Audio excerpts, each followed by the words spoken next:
Welcome to the Wealth Stream Podcast. The team at Hightower Great Lakes share their insights and passions for empowering their clients to live their best life. In this energetic podcast, we will take you on a journey to help you navigate your financial future, overcome life's challenges to reach your financial goals, and find the financial clarity you've been searching for. Let's explore the downstream impact of your wealth and what it means to you, your family, and your community to live greater. Hello and welcome to the Wealth Stream with Tim Scannell from Hightower Great Lakes. Today, well, we know the pen is mightier than the sword, and today's podcast is Power of the Pen to Leave a Legacy. Good afternoon, Tim. How are you? I'm doing great. How about yourself, Eric?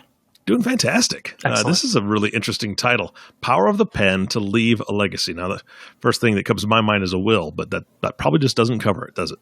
No, I think that, we've talked in the past about the CFP processes we follow. We work with our clients to prepare plans. We collaborate with their various team members, their CPAs, their attorneys, et cetera, to make sure that all the assets are properly documented. And like you said, the will is, properly written. So I think we do a really good job of that. But where the industry, I think, does fail and where we try to focus a lot of our effort is on, beyond that, preparing the heirs, the ultimate beneficiaries, whether that be your children, grandchildren, or your favorite charities, helping them prepare to receive that wealth. And that's really what we're talking about today. Okay. Well, I'm interested to see how you form this one. Let's talk about that. Well, like I just mentioned, the problem, I think, is that we spend a lot of time and effort with the parents, let's say, and we're putting together these elaborate plans so that ultimately the assets are there, they're protected. They're providing for the couple, the clients. They're ready to transition at death, but oftentimes there's not enough communication. I should say there's not a lot of transparency, and that creates a problem in the sense that when people receive money, whether it's a charity or whether it's your children, grandchildren, it's just better if they understand when and how and why and where it came from and the history and the legacy. And we use a lot of tools to help kind of pass that legacy and pass that respect for the money on down, to the next generation. But one of the solutions we encourage our clients to do, and as you can imagine, not as many do them as we'd like, is to basically take out the pen and write it down, write the stories down. So go ahead. So write the stories. I mean, what stories are you talking about? How they built their business, how they built the family wealth in general, what they've done for parenting and charitable causes? What are we talking about here? Yeah, it's all of those things, but it's really more. What I find when I talk to clients what they're looking to do is pass more than wealth. They're trying to pass key lessons that they might have learned through business, through their charitable giving, through raising a family, et cetera. And I'm sure it's typically by stories that we pass along history and pass along the legacy. And, that's when you tell stories and when you hear stories from parents and grandparents, that's where typically values come out and the children really get to learn, some of these lessons that they could take on to their own journey. Like Eric, I'm sure you can think of maybe a story, maybe your father or mother, one of your grandparents have told you that you'd probably love to preserve for your kids or even your grandchildren. Oh, yeah, absolutely. And the funny thing is that I know that stories that I've told, if I don't get them written down, they'll be exaggerated. And exactly. they will be either exaggerated in a positive way or maybe even a negative way. But yeah, definitely. We've talked to my father about that before. He's going to be turning 80 this year. And we've gotten him to write a few things down, a few of the stories that he's told us before and some of the adventures that he had. I mean, there's a tremendous history there. And my grandson, his great-grandson, probably won't, be able to hear a lot of those stories. God willing, he'll be with us for a number of years, but it may not be conveyed to him because trying to even spend time with a great-grandchild is not easy either. Right. And so typically when we talk about this with clients, the first reaction is not a chance. This isn't something that I've ever considered, I'm ever going to do. A lot of the objections we get are, I'm not Hemingway, I'm in a book club and, I'll be judged for my content or how I write. And, we always say to the client, well, the book doesn't have to be for your book club. Your book can be just for your kids, your grandkids, et cetera. Sometimes they'll say, well, they're just humble. I'm not comfortable writing something about me. And, one of the things I always say is when I jot down stories or notes, I always literally have a picture in my mind of Eileen or Charlie. Those are my grandchildren. So those are the people that I'm talking to. And then I don't feel as self-conscious about, talking about myself or writing about myself. But those are typically some of the objections that people will come up with in terms of why I don't want to do it, Mm-hmm. Absolutely. I mean, it's a lot of time as well. It's a lot of time. But the good news, I think, is that it's really a lot easier to write a book than it has been in the past. I mean, all you have to do is think of everybody who's out there self-publishing, the ghostwriters, et cetera.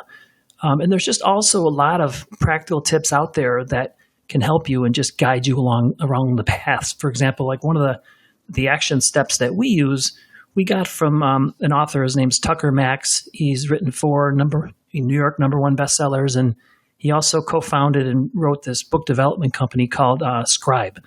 And Scribe really was created in order to help people write books in general, get more people to write. Mm-hmm.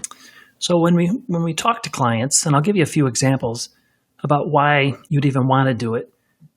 Our number one reason is really to help leave a legacy.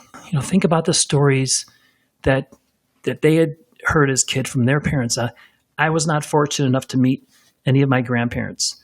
Mm-hmm. So for me, I don't have those stories.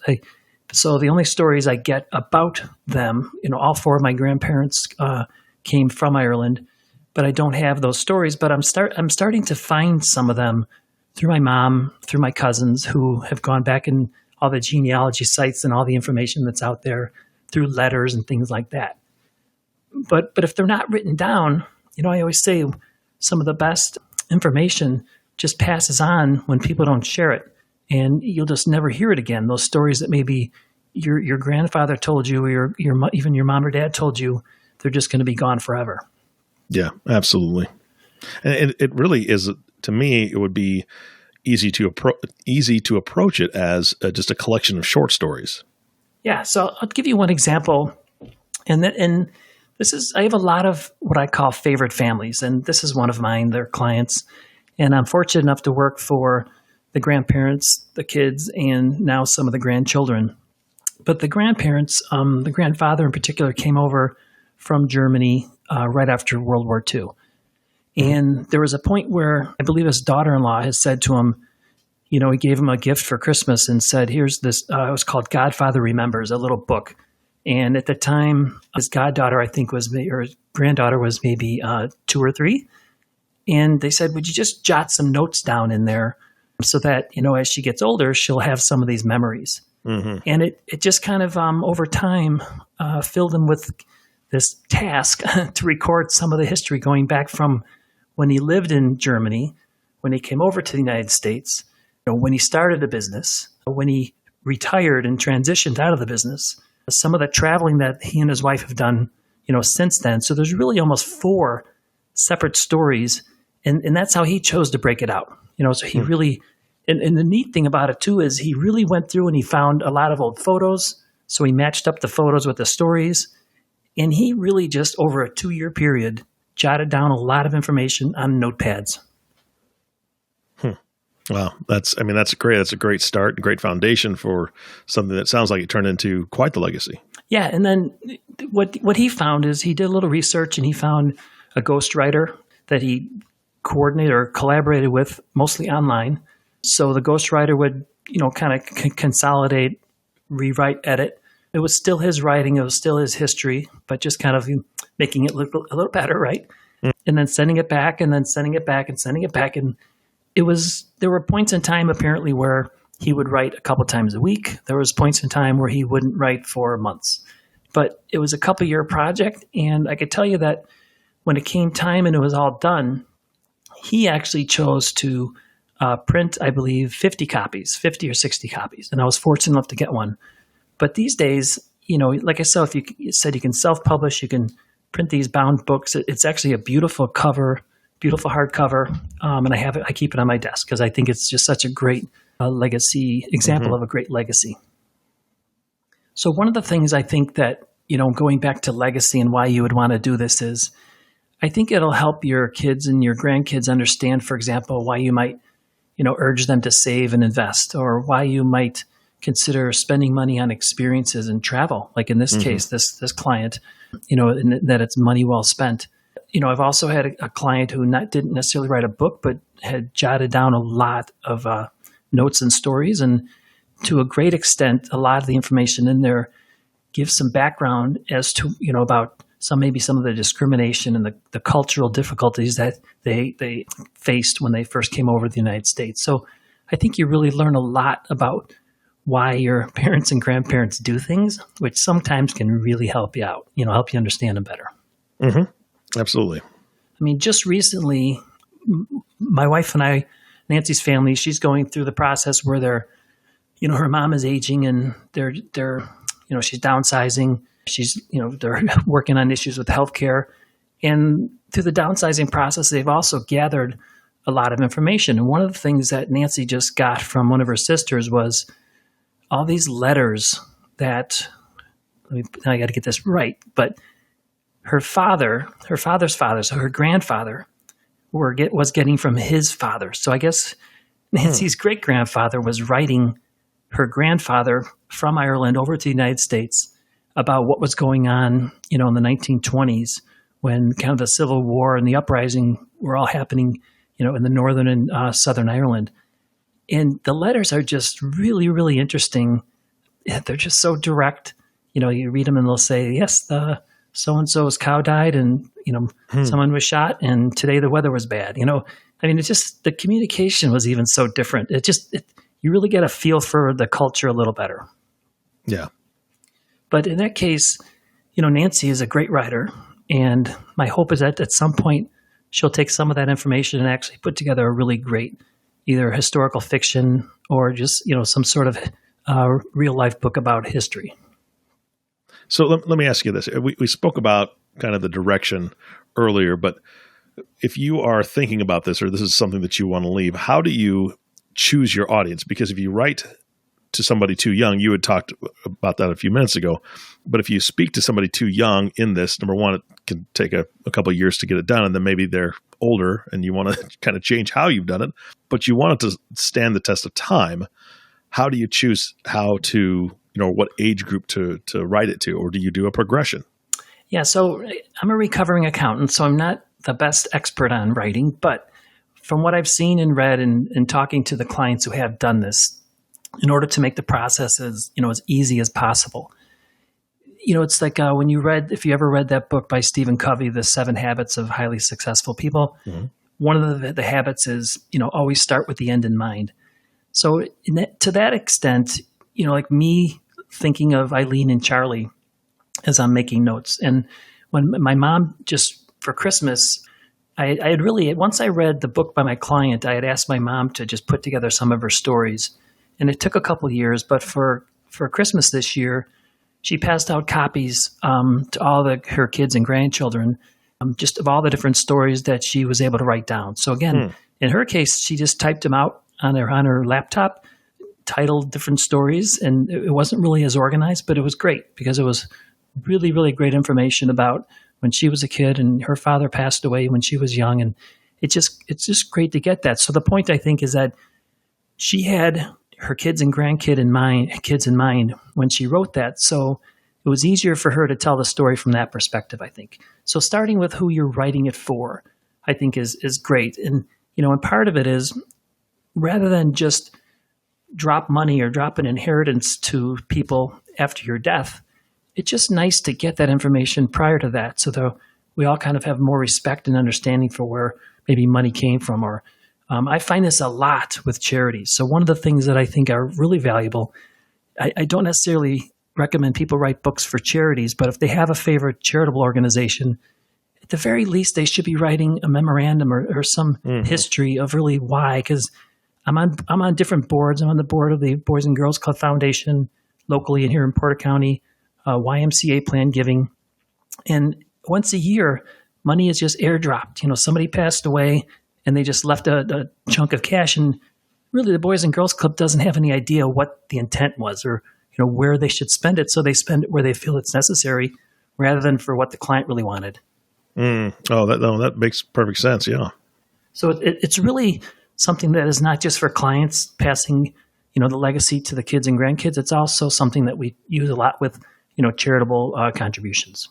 Yeah, absolutely. One of the things that my wife and I are involved in is the Salvation Army around here as well. This is like your area. In wintertime, it's cold, and they will take out very large trucks during the winter, I think 5 or 6 days a week, and the trucks have food, and they have clothes and coats and blankets and things that were donated, and they'll go to where the homeless population is and make sure that they're warm and taken care of and they have food. It's one small piece of larger puzzle of all the different services that are here in this area, but it harkens right back to what you were talking about. Why do you support a specific charity? What do you want them to do with the donation that you give? We love Salvation Army because of what they do and a lot of things that they've done. But I think I may have said this on a previous podcast, but when I was 3, we were flooded out in Minnesota and our home was destroyed. And the only memory I have from being 3 years old was going to the side of a truck and being given a sandwich. And for a 3-year-old, a sandwich in a truck. I mean, there really isn't anything better than that, right? Yeah, right. But in speaking to my parents, for the longest time, I thought it was the Red Cross. And when I talked to them about it and I asked them, that was the Red Cross that came and helped, right? And she, no. That was the Salvation Army that was there. Mm-hmm. And I had no idea. And because I just didn't know much about the Salvation Army, but now I know. And more of my resources are donated to the Salvation Army. I mean, call me biased or skewed or whatever. But I love what they do. They go on the site, and so does Red Cross in a lot of ways, but this is very impactful for me. So I can see how that would be very valuable for a charity to learn what they're doing well and why somebody is leaving money. And at the same time, for the family to understand. I wouldn't have known unless I asked my parents. So it would have been great if they had that, if they would write that story about what it was like to go through a flood, lose everything, have to relocate to a different state, the stress that they were under, the miracles that happened during the process, the stumbling blocks that were there. There's all those pieces that nobody will know if they take that to their grave. Exactly. And I think that whether you're writing a book that ultimately your kids or grandkids or someone will read, or you're trying to direct a charity so that, 2 generations from now, or even, 2 board members from now, they know what your intent was. Mm-hmm. You have the target audience in mind. You kind of identify, why should they care? And, examples of things that I tell people are you looking to pass along some big picture value? Like, in the case of the client who came over from Germany, the impact of World War II, coming over to a brand new country, different culture, different food, different language. Sometimes, like I have a client I've been trying to encourage to write a book, phenomenal, successful entrepreneur. And, I'd love for him to talk about his, what I would call cautionary tales, mm-hmm. Things that he did, or maybe now he would look back and say, I should have done, that might have, prevented some trouble. I would say just, make things a little bit easier. Yeah, absolutely. But once, the client kind of has a big picture, they kind of know who their audience is. They know the theme or the thesis of what they want to say. Really, it's just a matter of, creating an outline chapter by chapter. And like I said, an example of my client who wrote that book, he kind of broke his life out into 4 completely separate sections, I guess you would say, but different phases of his life. Mm-hmm. And then from there, there's a lot of resources. Like I mentioned, the author, the founder of Scribe, gave me some of these tips and, a typical chapter structure. And I must say in advance that when I write things, even memos, I usually send them to Nancy and she edits them and sends them back, and they sound so much better. There you go. There's your typical setup and then the main thesis and 2 or 3 key points. And, I'm told, and always, especially with this next generation, you want no more than 3 points because they can't follow the 4th, right? So you just keep it short.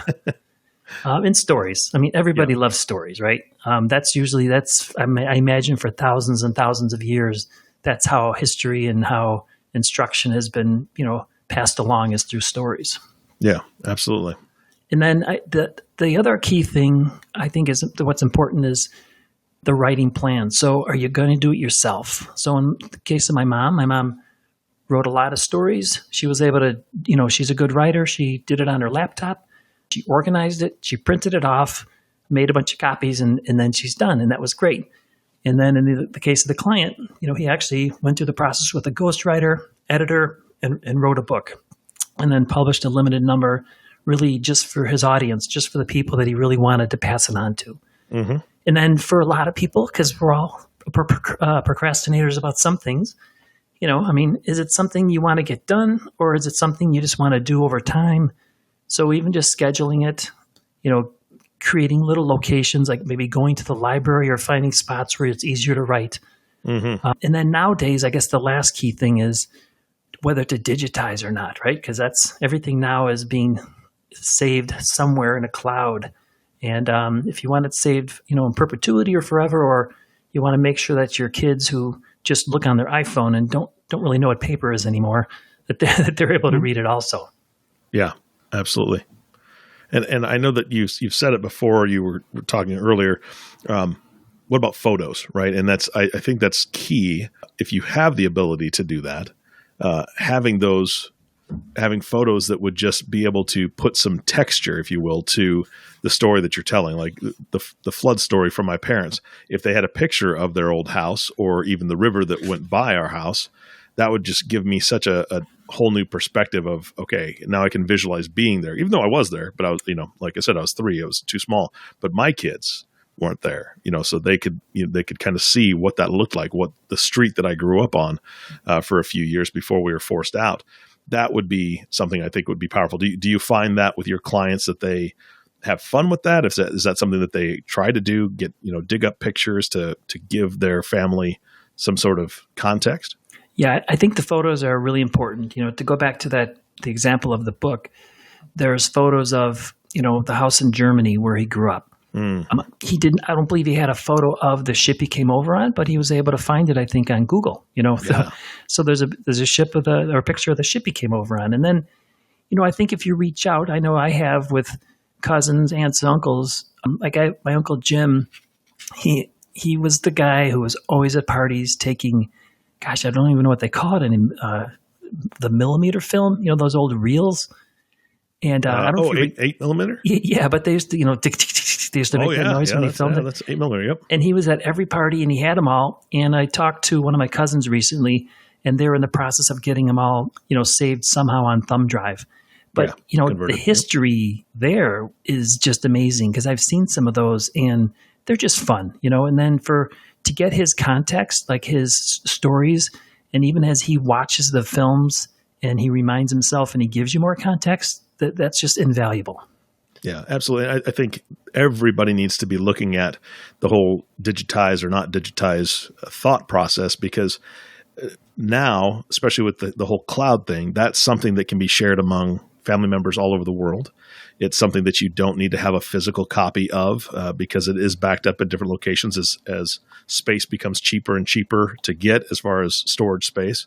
I remember I backed up a ton of our photos onto CDs before there was a cloud, before there was these massive right. hard drives.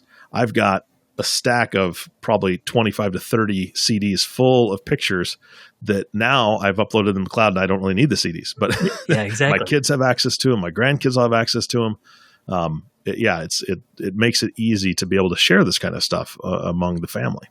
And then just to put on my estate planning hat back on, it gets right back to the point that in this digital world, we all need a digital estate plan too, or need a part of your estate plan. Mm-hmm.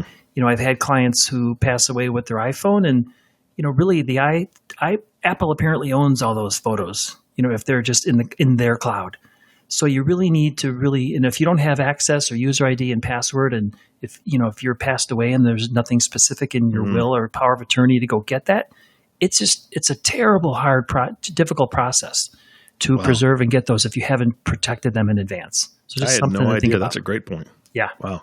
So as you go through this process, you hate to lose it, right? So you want to keep it. So you want to store it somewhere where you own it and where it's safe and it's protected, and where the people you want to see it can see it. Yep. Absolutely. Absolutely. All right. Any other closing thoughts for today? Anything else we need to talk about with this? I mean, this has been a great topic, really eye-opening on some of these levels. No, just to kind of say again that, I believe we do. I know other advisors do, and I work with their CPAs, attorneys. I think we do a really nice job of protecting assets, of protecting wealth, preserving for the next generation. We just all need to spend more time preparing the next generation. And there's a lot of different tools I've talked to on multiple podcasts about it, but this, recording it and taking out the pen or the laptop and recording it, I think is one of the most valuable. It's also the hardest because it requires time, but it really will make a difference for future generations. Yep. And for those that are not interested in writing and just think that is something that is just too hard to tackle, if you're listening to this podcast right now, reach out to Tim. Tim has some great resources. He can tell you about some free software that you can get on your computer, that you can actually record your voice. You can record your stories.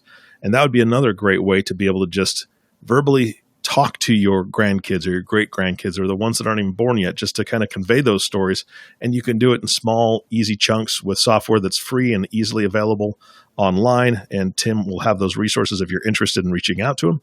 And I encourage everyone to review this podcast again. Listen to it again. Write down some tips and tricks that Tim's told you and make those steps to preserve that legacy for your kids and grandkids. Yeah, and you can always reach us at Hightower Great Lakes. You can find us on the internet, or you can send me an email at tscannell@hightoweradvisors.com, or you can always call me at 219-246-5370. All right, Tim, thank you. That was a great podcast. And thank you all for listening to the WealthStream Podcast with Tim Scannell. If you have not subscribed to the podcast yet, please click the subscribe now button below. This way, when Tim comes out with a new podcast, it'll show up directly on your listening device. This makes it much easier to share these podcasts with your friends and family. And think right now, who's that family member that you want to give this podcast to, share them this podcast with, so that they can hear how important it'll be to hear their stories. And that really can spark that conversation that you want to have something to remember them by, and that your kids and grandkids would as well. So again, thanks for listening today. For everyone at Hightower Great Lakes, this is Eric Johnson reminding you to live your best day every day. And we'll see you next time. Thank you for listening to the WealthStream Podcast. We hope you gained some valuable insight that you can apply to your life and share with others. Please don't forget to subscribe below to be notified when new episodes become available. And don't forget to live greater. The information covered and posted represents the views and opinions of the guest and does not necessarily represent the views or opinions of Hightower Great Lakes. The content has been made available for informational and educational purposes only. The content is not intended to be a substitute for professional investing advice. Always seek the advice of your financial advisor or other qualified financial service provider with any questions you may have regarding your investment planning. Hightower Great Lakes is a group of investment professionals registered with Hightower Securities, LLC, member FINRA and SIPC, and with Hightower Advisors, LLC, a registered investment advisor with the SEC. Securities are offered through Hightower Securities, LLC. Advisory services are offered through Hightower Advisors, LLC.